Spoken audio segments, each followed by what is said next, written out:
आप लोग शांति पर दे दीजिएगा। यात्री का कृपया ध्यान दें, यात्री का कृपया ध्यान दें।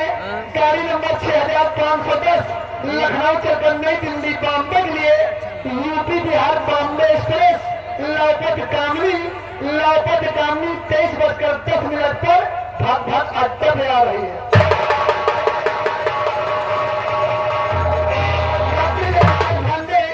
यात्री का कृपया ध्यान दें, गाड़ी नंबर 6510 लखनऊ चलकर नई दिल्ली बॉम्बे के लिए यूपी बिहार बॉम्बे एक्सप्रेस लापत कामनी 23:10 पर भाग अड्डा में आ रही है।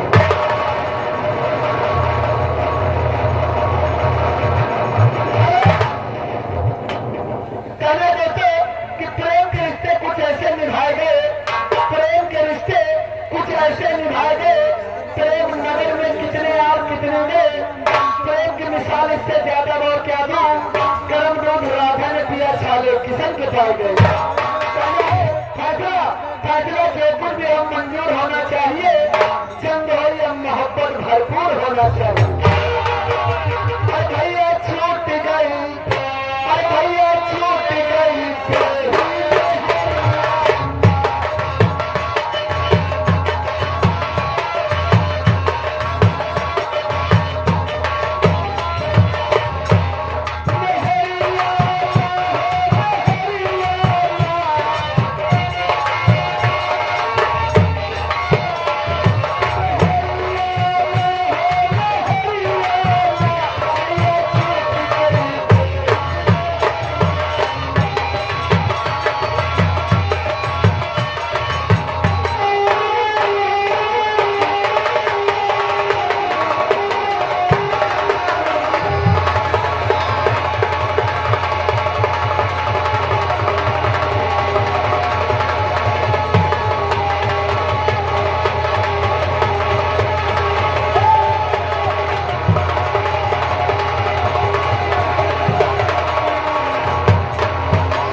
समय पर अच्छी होती हर समय समय की बात है।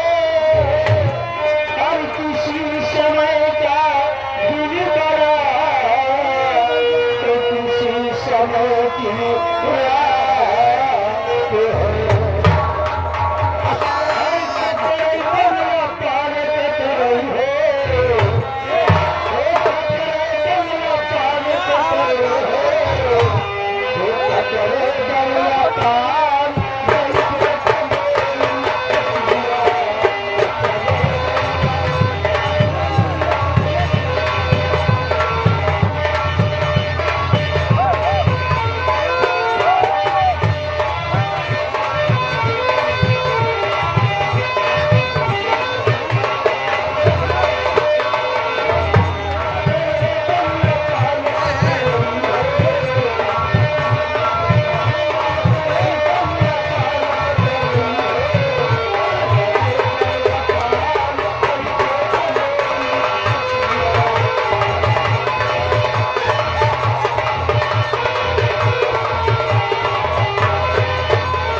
अधर्मी हो।